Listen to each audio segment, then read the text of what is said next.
Hey, what's going on? So, as promised, we're doing another stream. Unfortunately, tomorrow I won't be able to stream anything because it's gonna be a very, very long work day, which is gonna end up being a 24-hour shift. So, it is what it is. But looking at my outline, this is the last section before we get to the case study. So we're at the end of this.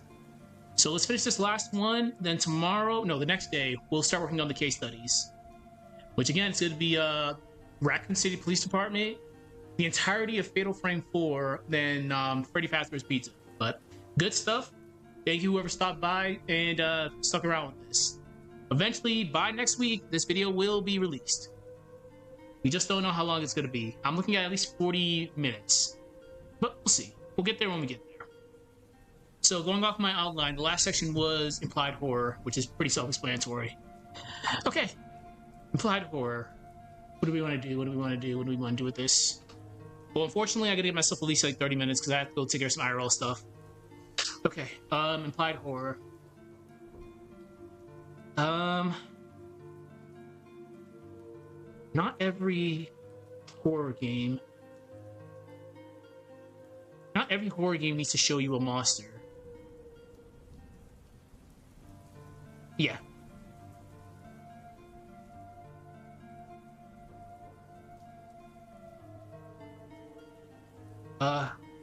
Sometimes I let the environment do the talking, like Silent Hill, for example. In fact, some of the most terrifying moments come from what you don't see, actually.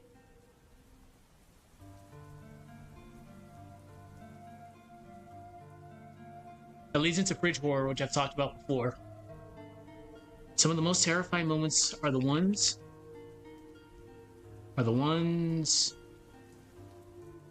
Actually, no. Some of the most terrifying moments come from what you don't see.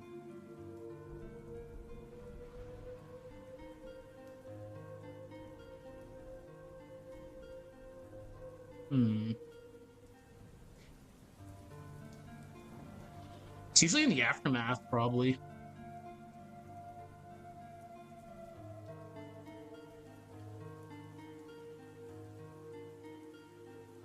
It usually involves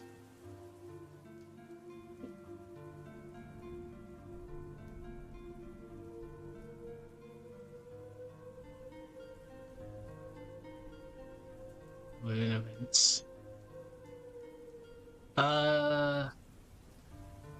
Forest. Yeah, perfect. We listened to the Resident Evil 1 save theme, Forest.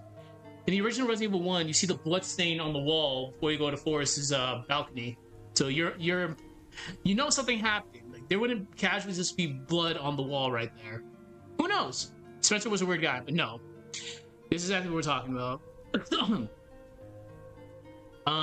Yeah, we'll do that. A blood stain on the wall. A blood stain on the wall.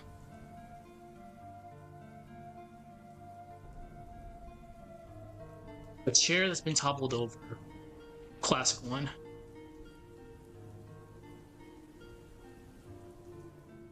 Toppled over. Oh, yeah, this is a... Damn, Resident Evil 1's so good with this, actually, because, the helicopter, the helipad, the gigantic, the blast door has been, soldered off. You can't actually access it from the inner garden. Makes you wonder why they soldered it off. Which makes no sense because it must have been in the initial stages of the outbreak, but again, it makes no sense that they would solder it off, so...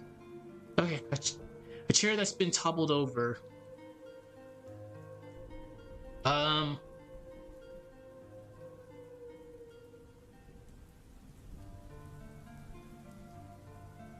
want to do that though? No. A half-written note.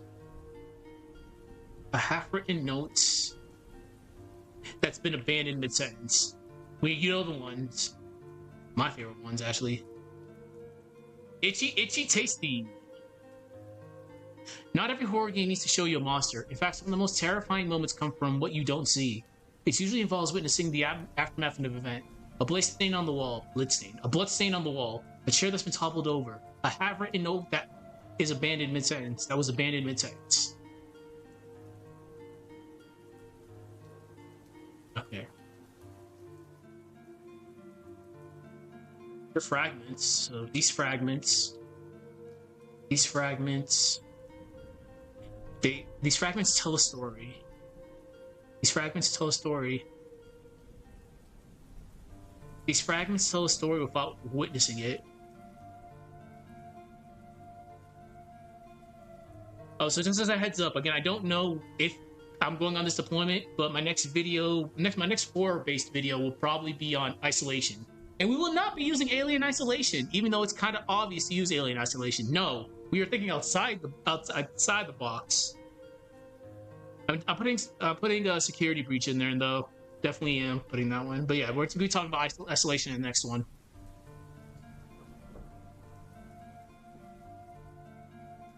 Without finishing it. Without finishing it. Forcing your imagination to fill in the gaps.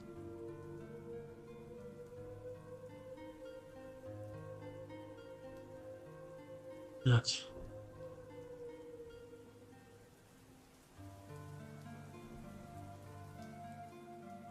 To be honest,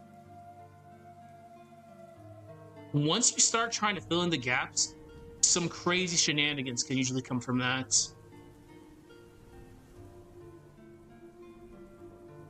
Like, you can just blow something so out of proportion. Okay, yeah, we can touch base on that. In the human mind.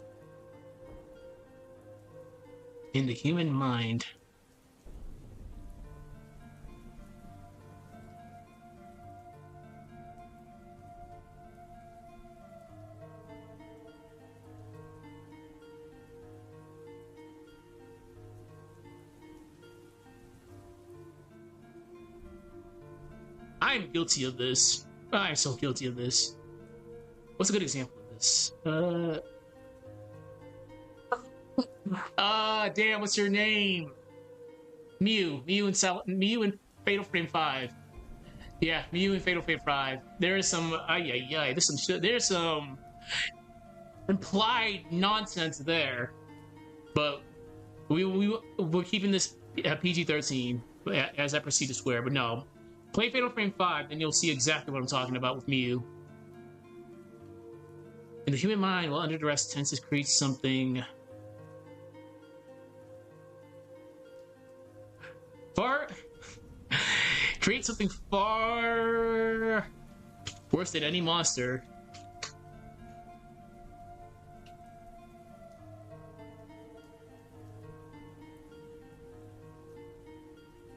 I feel cheeky, developer. I'm throwing shade at developers. But yes, but anyways, yeah, the human mind, it's scary, some things that we think of while under duress. Not every horror game needs to show you a monster. In fact, some of the most terrifying moments come from what you don't see. It usually involves witnessing the aftermath of an event. A blood stain on the wall, a chair that's been toppled over, a half-written note that was abandoned mid-sentence. These fragments tell a story without finishing it, forcing your imagination to fill in the gaps. In the human mind, while under duress, tends to create something far worse than any monster or developer. Because that's the power of implication.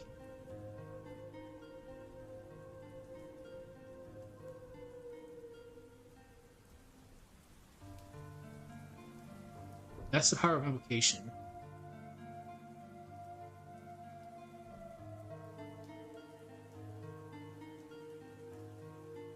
Kind of lingers too. It lingers. Yeah, it lingers.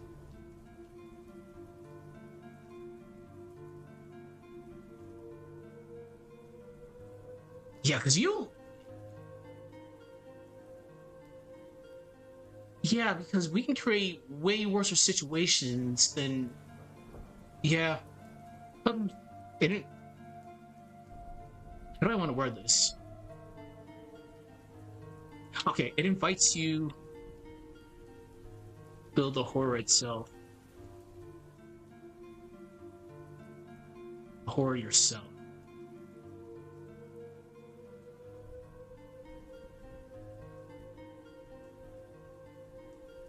From evidence that doesn't add up.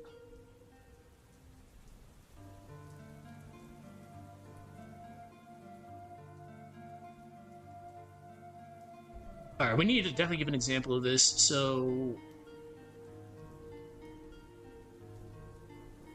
in a sense, it's kind of jumping to conclusions.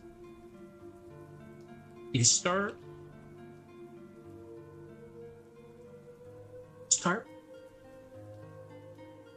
forming questions.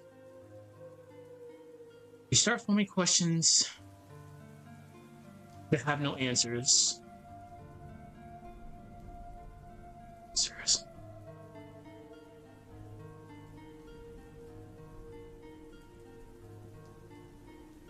Yeah, because the example I gave earlier with the helipad, because again, in Resident Evil 1 remake and in Resident Evil 1 actually, inside of the inner garden that takes you into the laboratory after you complete the wolf and eagle metal puzzle, there's a door, a big massive glass door that's sealed off. You can't actually go through it. If you look at the map, it's exactly where the helipad is, where you can escape. It's in later games in the remake, it actually says it's soldered off. Why did they solder it off?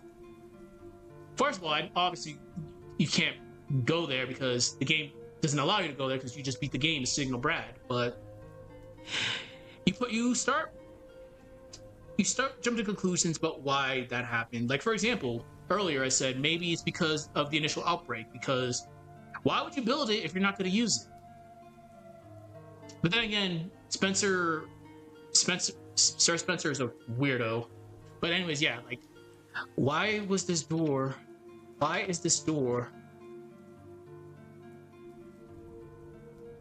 is this specific, I cannot spell. Why is this specific door sealed off? Why is that camera in the security office always off? Bingo. Or what happened to the survivors of Rogetsu Isle?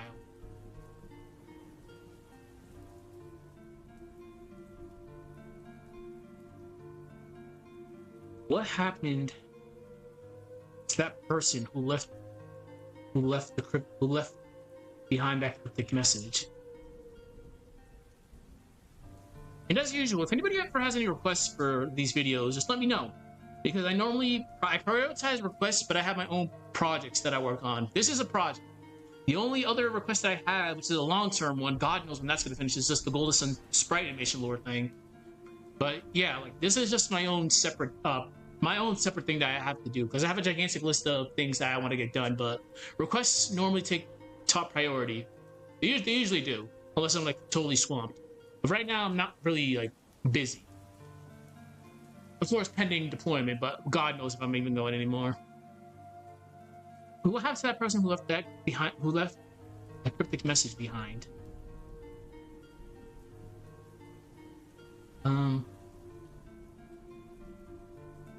Each detail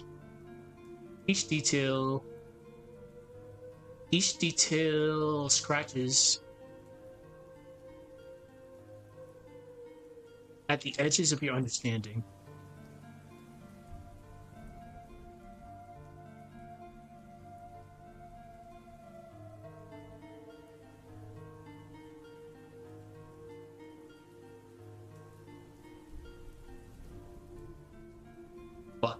Hold on. As usual, just because I'm off duty doesn't mean I'm not on duty. Okay, that's fine. Okay. Sorry about that. Each detail scratches at the edges of your understanding.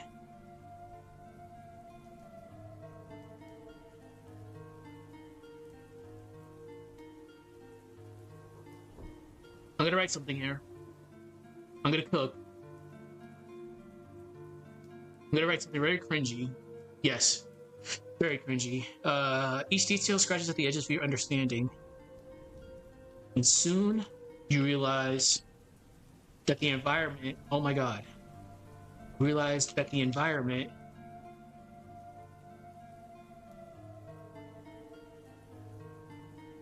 is more. Wow. I'm not drinking right now. Jeez, I am totally whiffing this. Is more than a backdrop. More than a backdrop. It's a confession. It's a confession. Ew.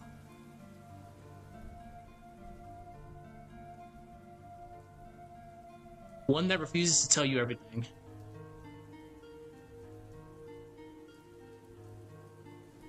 I'm kind of afraid I have to read this. Okay, let's see where we are. Not every horror game needs to show you a monster. In fact, some of the most terrifying. Wow. Whoops. This is why we proofread, because we see weird stuff like that. Some of the most terrifying moments come from what you don't see. It usually involves witnessing the aftermath of an event.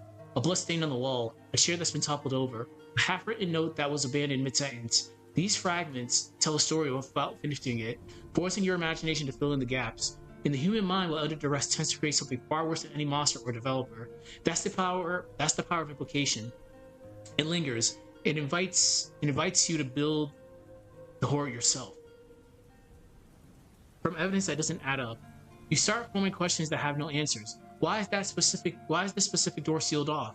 What happened to that person who left that cryptic message behind? Each detail scratches at the edges of your understanding, and you soon realize that the environment is more than a backdrop. It's a confession, one that refuses to tell you everything. Oh god, it's so bad. I'm keeping it. Oh man, that's bad.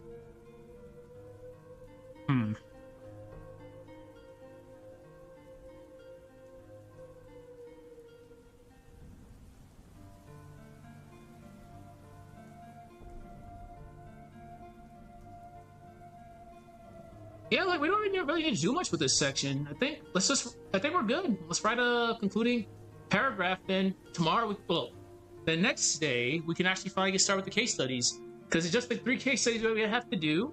Then the conclusion. Then that's it. We're done. Good stuff. And we're looking at 9 pages, so probably this will be a 10-page essay. All right, let's go. Okay, let's write a concluding sentence. Implied horror.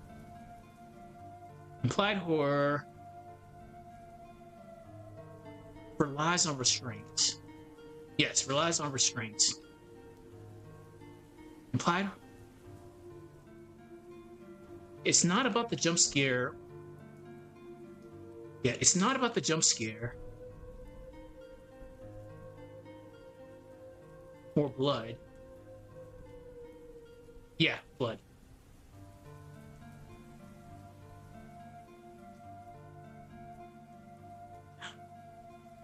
It's the space between the blues.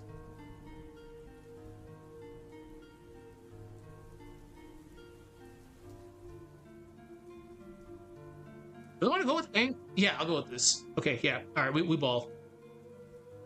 Yes. The silence after the scream.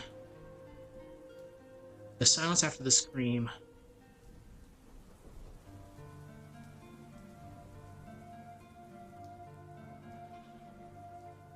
Okay. The absence. Yeah, the absence that makes you. Sounds that makes you lean forward.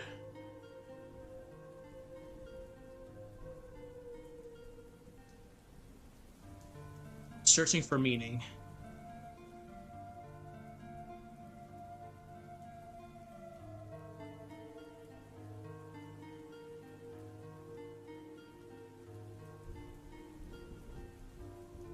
Okay. In those moments,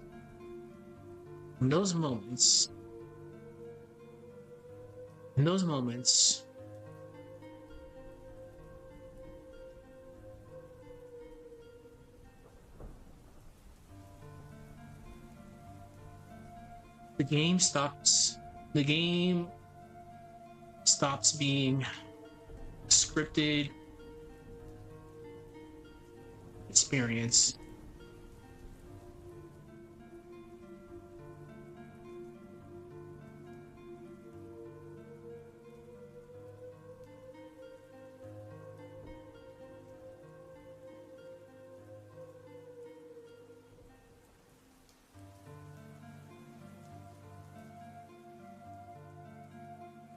Oh.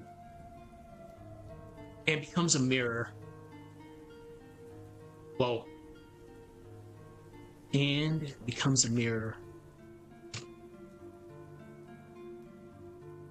Because it reflects.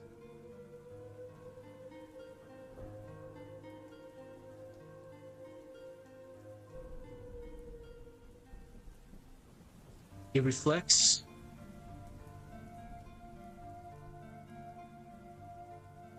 It reflects your own fears and thoughts.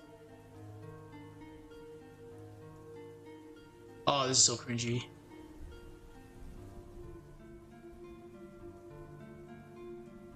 Wait, your own fears, your own thoughts, your own thoughts.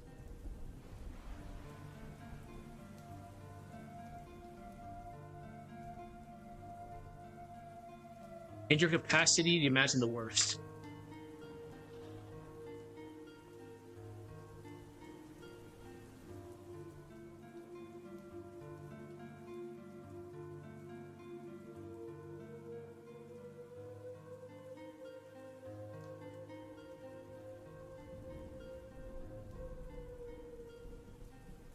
Horror.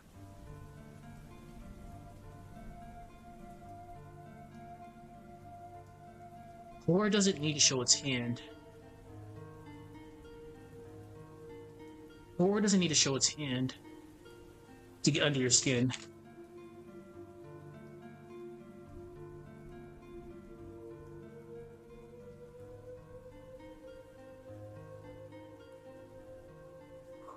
Ooh, it just needs to yes, it just needs to plant the idea, then your mind will do the rest.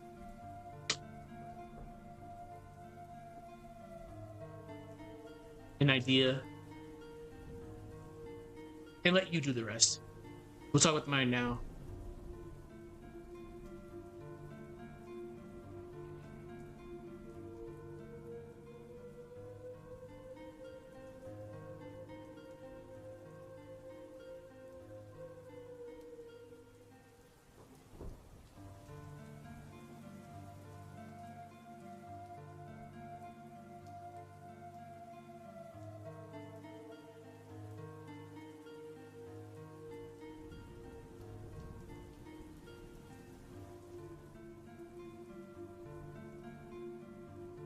From there, from there, from there.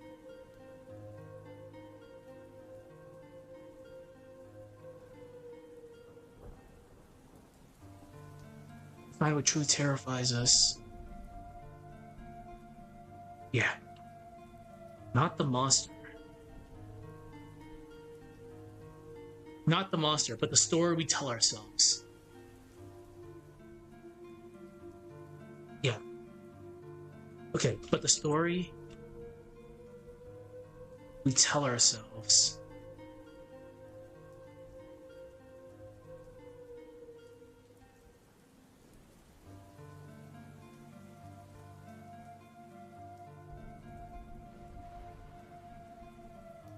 Wait. The mind will always fill in the gaps.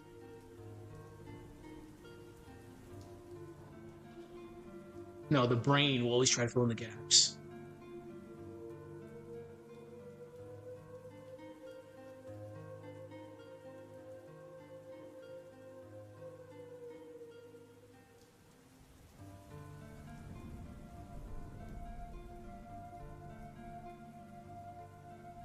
Okay. All right, let's read this and see how this sounds. Okay, I think we actually did good on this one. Oh, these bad eyes of mine. Okay. Not every horror game needs to show you a monster. In fact, some of the most terrifying moments come from what you don't see.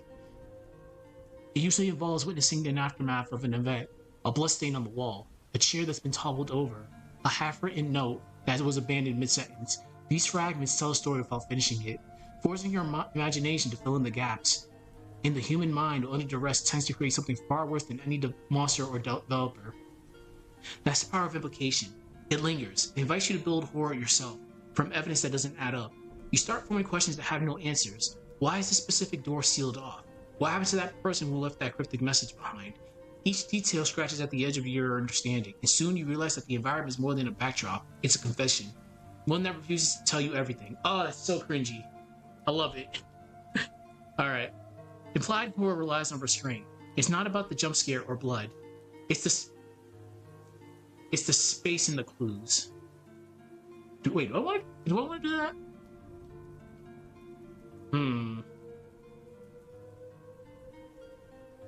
Do I want to do that? Give me a minute.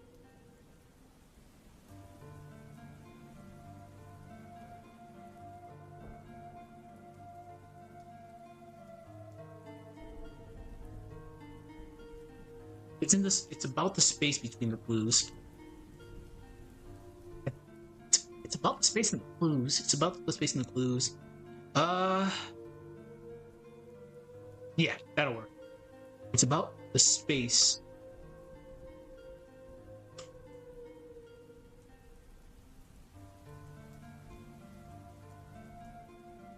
There we go. Implied horror relies on restraint. It's not about the jump scare or blood. It's about the space in between the clues, the silence after the scream, the absence that makes you lean forward, searching for meaning. In those moments, the game stops being a scripted experience and becomes a mirror. It reflects your own fears, your own thoughts, and your capacity to imagine the worst. Horror doesn't need to show us its hand to get under your skin. It just needs to plant an idea and let you do the rest. The brain will always try to fill in the gaps. From there, we find out what truly terrifies us. Not the monster, but the story we tell ourselves. Damn, that sounds good. Besides up there. That's pretty cringy. Okay, that's the final section. So, the only thing we have left is just to talk about the 3 case studies. So we'll do Raccoon City Police Department first, the entirety of Fatal Frame 4 setting, then Freddy Fazbear Pizza, then the conclusion. I don't know whether or not I'm gonna do a horror movie tie-in, but I probably might. Yeah, we'll do a horror movie tie-in just to go there, because the house itself is the ultimate betrayal of space. You can't even feel safe in your own home. That's the true terror. Alright, good stuff. Anyways, as promised, we did a secondary stream today. Tomorrow there won't be any streams because I have literally an all-day shift tomorrow. Which is a conclude Thursday morning at 6 o'clock. Like, I know it can't even fathom those shenanigans. I'll do spray animation later tonight, but anyways, we'll continue this on Thursday. Take care, and I'll see you later. Bye-bye.